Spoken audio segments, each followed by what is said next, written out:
لوگوں کو کہتے ہیں کہ ہم اللہ کو تلاش کرنے نکلے ہیں اپنے عقل کی بنا پہ، لیکن یہ اللہ کا انکار کرنے نکلے ہوئے۔ اللہ اللہ اللہ اللہ اللہ اللہ۔ ہمارا علم، ہمارا مشاہدہ، ہماری ایجادات، ہماری تخلیقات، ہماری تمام کی تمام پوری کائنات بھی جمع ہو جائے، اس کا تمام علم جمع کر لیا جائے، اللہ کے علم ذاتی کے سامنے قطرے کی بھی حیثیت نہیں ہے۔ اللہ اللہ اللہ اللہ اللہ اللہ۔ جاوید اختر سے اتنا ہی کہنا ہے کہ وجود باری تعالیٰ کے متعلق بے بنیاد جو سوالات، بے بنیاد دلائل، بے علم دلائل جو آپ کے ہیں، یہ آپ کا میدان نہیں، آپ کا کام شاعری کرنا ہے۔ آپ شعر لکھیں، آپ خیال کی دنیا میں رہیں، آپ کا حقیقت سے تعلق نہیں ہے۔ حقیقت سے تعلق ان کا ہے جن کو اللہ نے یہ ملکہ دیا ہے، جن کا یہ میدان ہے۔ عابد بھائی وہ کہتے ہیں ڈز گاڈ ایگزسٹ، کتنے نادان ہیں ویسے وہ۔ اللہ اللہ اللہ اللہ اللہ اللہ۔ ویورز، میرا نام بلال احمد ہے اور آپ دیکھ رہے ہیں 24 ڈیجیٹل۔ آج ہمارے ساتھ موجود ہیں معروف عالم دین پروفیسر ڈاکٹر عابد علی قادری صاحب۔ جاوید اختر کی وہ حقیقت جو آپ کو معلوم نہیں، آج ہمیں بتائیں گے پروفیسر ڈاکٹر عابد علی قادری صاحب۔ دلی میں ہونے والا ڈز گاڈ ایگزسٹ کی وہ ڈیبیٹ جو اس وقت دنیا بھر میں وائرل ہے، اس کے کچھ ایسے گوشے کہ جن پر ہماری نظر ابھی تک نہیں پڑ سکی، اس کے بارے میں بتائیں گے ڈاکٹر عابد علی قادری صاحب۔ السلام علیکم سر۔ جی وعلیکم السلام ورحمۃ اللہ۔ ڈاکٹر صاحب، سب سے پہلے تو مجھے یہ بتائیں کہ یہ ایتھزم ہے کیا، یہ لوگ ہوتے کون ہیں اور ان کی نشانیاں کیا ہیں، علامات کیا ہیں، ہم ان کو کیسے پہچان سکتے ہیں؟ آسان اور سادہ لفظوں میں ملحد کی تعریف کچھ یوں ہے کہ ملحد وہ طبقہ ہے یا وہ فکر ہے جو بیچارے علم سے، تجربے سے، مشاہدے سے عاری افراد ہیں۔ آوارہ النظر، آوارہ الفکر افراد وہ ہیں کہ جو اپنی ذاتی فکر کو اجاگر کرتے کرتے، سوالات کے انبار لگاتے ہوئے اس نہج پہ پہنچ جاتے ہیں کہ نعوذ باللہ من ذالک کہ خدا کے ہونے اور نہ ہونے کی بحث شروع کر دیتے ہیں، وجود باری تعالیٰ کا انکار کرتے ہیں۔ اور ان کا ملحدین کا جو مین مطمع نظر جو ہے، ظاہراً تو اللہ کے وجود کو تلاش کرنا تھا، لیکن اب ان کا مطمع نظر اللہ کے وجود کا انکار کرنا ہے۔ اللہ اکبر، یعنی یہ بھٹک گئے، بھٹک چکے ہیں، تلاش کرتے کرتے بھٹک گئے۔ جی۔ لوگوں کو کہتے ہیں کہ ہم اللہ کو تلاش کرنے نکلے ہیں اپنے عقل کی بنا پہ، لیکن یہ اللہ کا انکار کرنے نکلے ہوئے ہیں۔ ان کے دلائل، ان کے تمام تک فکر، سوچ، خیال، یہ منکرین خدا میں شامل ہیں۔ ملحدین کا آغاز کہاں ہوتا ہے کہ آزادی رائے ہونی چاہیے، سوال کی آزادی ہونی چاہیے، اچھی بات ہے۔ اگر آپ کا سوال معیاری ہے تو اس سوال کا جواب بھی موجود ہے۔ کون سا ایسا سوال ہے جو قرآن نے آپ کو جواب نہیں دیا؟ اللہ اکبر، یعنی کہ تمام علوم تو قرآن پاک میں موجود ہیں۔ قیامت تک کے آنے والا کوئی بھی مسئلہ ہے اس کا جواب قرآن و حدیث سے لیا جا سکتا ہے۔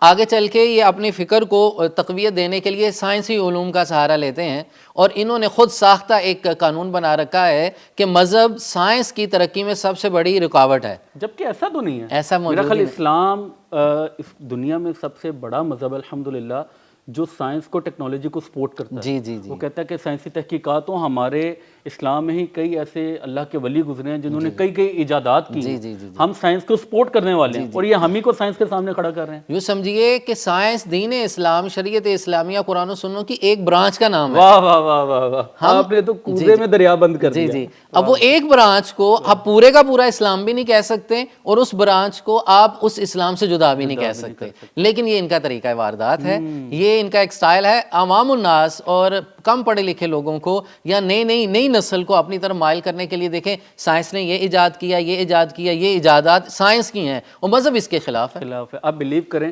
ویورز، میں بھی جاوید اختر کے گیت اور نغمے تو نہ جانے شاید ہی کوئی کان ہوں گے جنہوں نے نہ سنے ہوں، میں بھی ان کو اس ڈیبیٹ کے بعد پہچان پایا ہوں کہ یہ تو ملحد ہیں یا ایتھزم سے تعلق رکھتے ہیں، اور یہ میرے لیے بڑا سرپرائزنگ تھا۔ میں ان کو بہت بڑا ادیب اور مفکر اور بہت زیادہ فلسفی سمجھتا تھا، لیکن جب میں نے ان کے وہ خیالات سنے تو میں بہت زیادہ شاکڈ ہوا۔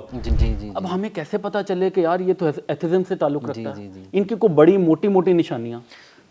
حدیث پاک میں آتا ہے، آقا کریم صلی اللہ علیہ وسلم نے ارشاد فرمایا، مشکات المصابیح کے اندر حدیث پاک ہے، حضرت ابو ہریرہ راوی ہیں، کہ انسان پہلے سوال کرتا ہے کہ اس کو کس نے پیدا کیا، اس کو کس نے پیدا کیا۔ یہ سوال کرتے کرتے بندہ اس نہج پہ پہنچتا ہے کہ نعوذ باللہ اللہ کو کس نے پیدا کیا، تو میرے آقا نے فرمایا فوراً اللہ کی پناہ مانگو۔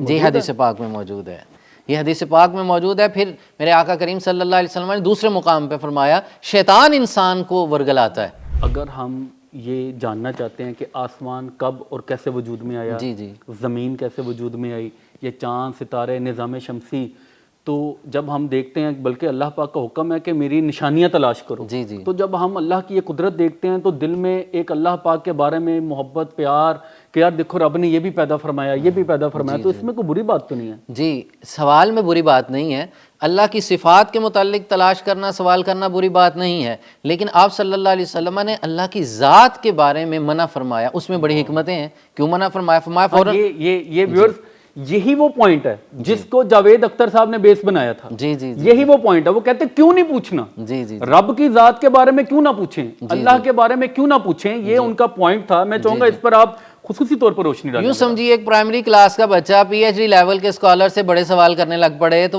وہ اسکالر یا پروفیسر اسے کیا کہے گا؟ بیٹا ابھی چلنا سیکھو۔ ہمارا علم، ہمارا مشاہدہ، ہماری ایجادات، ہماری تخلیقات، ہماری تمام کی تمام پوری کائنات بھی جمع ہو جائے، اس کا تمام علم جمع کر لیا جائے، اللہ کے علم ذاتی کے سامنے قطرے کی بھی حیثیت نہیں ہے، اور ہم اللہ کے علم ذاتی کا احاطہ نہیں کر سکتے تو اللہ کی ذات کا احاطہ کیسے کریں گے؟ تو اللہ کی ذات تک پہنچنا ناممکن ہے۔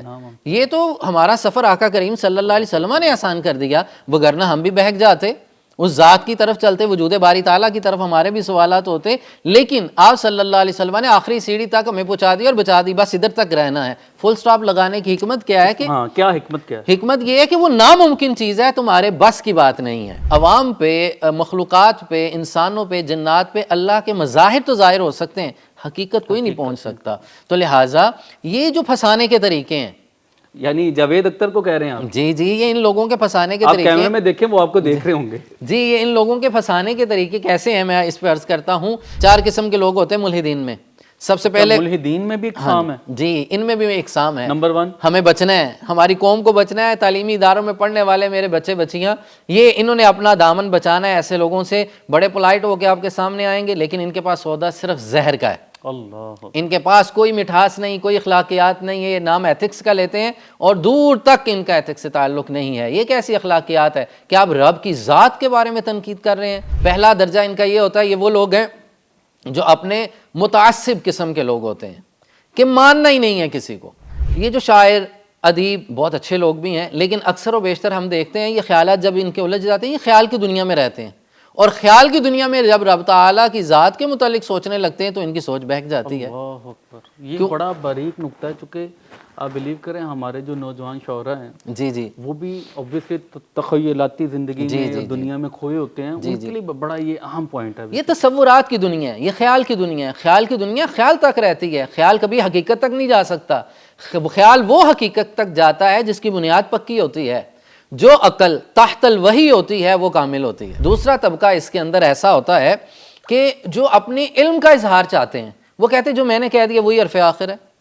تیسرا طبقہ ان میں ایسا ہوتا ہے جو فسادی قسم کے ہوتے ہیں، اچھا، جنہوں نے معاشرے میں یہ جن کی آپ بات بار بار کر رہے ہیں، ان کا کام صرف فساد پھیلانا ہے۔ چوتھی قسم کون سی ان کی؟ 3 ہوگی۔ جی، چوتھی قسم کے وہ لوگ ہیں کہ جنہوں نے اپنے خیالات اور تصورات تلاش کے لیے نکلتے ہیں، وہ اپنے خیال کی بنا پہ وہ نتیجہ اخذ کرنا چاہتے ہیں۔ اچھا ڈاکٹر صاحب، اس ڈیبیٹ میں نے غور کیا کہ جاوید اختر ایک پوائنٹ پر بہت زیادہ ایمفسائز کر رہا تھا۔ وہ کہہ رہا تھا کہ بھائی دیکھیں، اگر آپ کے اللہ پاک، آپ کے خدا بہت زیادہ رحیم ہے، رحمان ہے، تو غزہ کے بچوں پر جو ظلم ہو رہا تھا وہ کیوں نہیں روکے؟ جی جی، اس بارے میں کیا کہتے ہیں آپ نے کبھی باغبان کو دیکھا ہے؟ باغ کے اندر وہ ہر وقت تراش خراش کرتا ہوتا ہے۔ کبھی پھول سے پوچھئے گا یہ کتنا ظالم ہے، تمہارے ساتھ ظلم نہیں کر رہا، کینچی چلا رہا ہے تمہارے اوپر؟ لیکن پھول آپ کو جواب دے گا یہی تو میرا پاسبان ہے، یہ میرا محافظ ہے۔ اس سے کہوں وہ کہ ایسا محافظ ہے، دیکھنے میں تو یہ تراش خراش کاٹ رہا ہے تمہیں، کہتا ہے وہ کاٹ نہیں رہا، مجھے مہذب بنا رہا ہے۔ جو نقصان دہ جڑی بوٹیاں آ رہی ہیں جو میرے دامن کو وہ نقصان دے سکتی تھیں، اس کو ساتھ ساتھ کاٹتا چلا جا رہا ہے۔ اللہ کی ذات حکیم کائنات ہے، واللہ عزیز حکیم، وہ غالب بھی ہے اور حکمت والا بھی ہے۔ یعنی کہ اللہ پاک رحیم بھی ہے، رحمان بھی ہے اور حکیم بھی ہے۔ حکیم اللہ کی حکمت تم نہیں سمجھ سکتے بھائی، تمہارا یہ مکھی کے لیفٹ پر جتنا بھی دماغ نہیں ہے، تمہارے ذہن میں رب کی حکمت کہاں سے آئے گی؟ جی جی جی جی، ایسے ہے جی؟ جی جی تو جب اللہ کی حکمت ہم ان ناقص ذہنوں میں نہیں آ سکتی تو ہم کیسے ان پر اعتراض کر سکتے ہیں؟ جی جی یہ جاوید اختر کہہ رہے تھے جی دیکھیں، اگر اب تو سائنس کا ریولیوشن ہمیں سب کچھ سکھا جاتی ہے، تو اب ہمیں خدا کی کیا ضرورت ہے؟ یہ کیا ان کا، یہ کیا؟ یہ جو پورا فلسفہ ہے نا اس چیز پہ ہے کہ انسان خود سے ہے، خود پیدا ہوا خود ہی مر جائے گا۔ اس کی موت بھی ایک اپنے وقت پہ آنی ہے, کوئی نہ کوئی اس کی ریزن بنے گی, بندہ مر جائے گا. باطن کا تعلق اللہ کے زیادہ قرب میں ہے, جسم سے زیادہ روح اللہ کے قریب ہے نا جی. تو لہٰذا یہ کائنات اسباب سے ہے. اب کہتے جی مادے سے پیدا ہوا انسان ہے, یہ بھی ان کا ایک پوائنٹ ہے, میٹر سے آیا تھا. میٹر سے آیا. آپ مجھے بتائیں کسی میٹر کو رکھ دیں, اسے آپ اس سے کوئی بھی شیپ دے دیں, کوئی بھی چیز ایجاد کر لیں, انسان خود بنا سکتا ہے نا. جی آج سائنسی علوم سے ہم اتنی اوج پہ آ چکے ہیں, ترقی ہو چکی, کچھ بھی بنایا جا سکتا ہے. اب مجھے بتائیں ایک مادہ سے آپ نکال کے کوئی تخلیق بنا لیں, لیکن اس کے اندر محبت پدری پیدا کر کے دکھائیں, ماں کی ممتا پیدا کر کے دکھائیں, بھائی کی شفقت پیدا کر کے دکھائیں, اس کے اندر باپ کی محبت اور احسار پیدا کر کے دکھائیں, اس کے اندر معاشرے کے لیے احسار اور خیرات اور چیریٹی کا جذبہ پیدا کر کے دکھائیں. یہ کون کرتا ہے؟ یہ میرا رب کرتا ہے. اللہ قید سے پاک ہے, زمان سے پاک ہے. کبھی ہمیں یہ کہا جاتا ہے جب کچھ بھی نہیں تھا تو اللہ کی ذات تھی, تو اللہ کی ذات کب سے ہے؟ یہ لفظ کب اور تب تم جو استعمال کر رہے ہو, جو انہوں نے بھی استعمال کیا ہے, کب اور تب, بھائی جب کب اور تب پیدا ہی نہیں ہوا تو اللہ تو اس وقت بھی موجود ہے. جاوید اختر سے اتنا ہی کہنا ہے کہ وجود باری تعالیٰ کے متعلق بے بنیاد جو سوالات, بے بنیاد دلائل, بے علم دلائل جو آپ کے ہیں کہ وقت سے پہلے کیا تھا, وجود ہے تو نظر کیوں نہیں آتا, اور اللہ کی ذات ہے تو ہم پہ ظلم کیوں ہو رہا ہے, یہ کیسے ہے, وہ کیسے, یہ آپ کا میدان نہیں. آپ کا کام شاعری کرنا ہے. آپ شعر لکھیں, آپ خیال کی دنیا میں رہیں, آپ کا حقیقت سے تعلق نہیں ہے. حقیقت سے تعلق ان کا ہے جن کو اللہ نے یہ ملکہ دیا ہے, جن کا یہ میدان ہے. وہ اہل علم موجود ہیں, علم الکلام کے افراد موجود ہیں, یہ ان کا میدان ہے. اگر آپ کو سمجھ نہیں آتی آپ ان سے جائیں. آپ عوام کو تباہ نہ کیجئے, آپ عوام کے ساتھ, ان کے مستقبل کے ساتھ, ان کے خیالات کے ساتھ, ان کے عقیدے اور عقیدت کے ساتھ مت کھیلیے. آپ اپنا فکر اور خیال ان پہ مت مسلط کیجئے. آپ کا جو کام ہے وہ کیجئے, جو اہل علم کا کام ہے انہیں کرنے دیجئے. ذات باری کے متعلق کبھی فرصت ہو تو اہل علم کی مجلس میں بیٹھیں, پھر آپ کو پتہ چلے گا کہ اللہ کی ذات کیا ہے, اس کی صفات کیا ہے, اور مالک کی شان کیا ہے. اللہ تعالیٰ ہمیں حق سمجھنے کی توفیق عطا فرمائے. آمین آمین. اس کے ساتھ ہی ہمیں اجازت دیجیے. اللہ حافظ.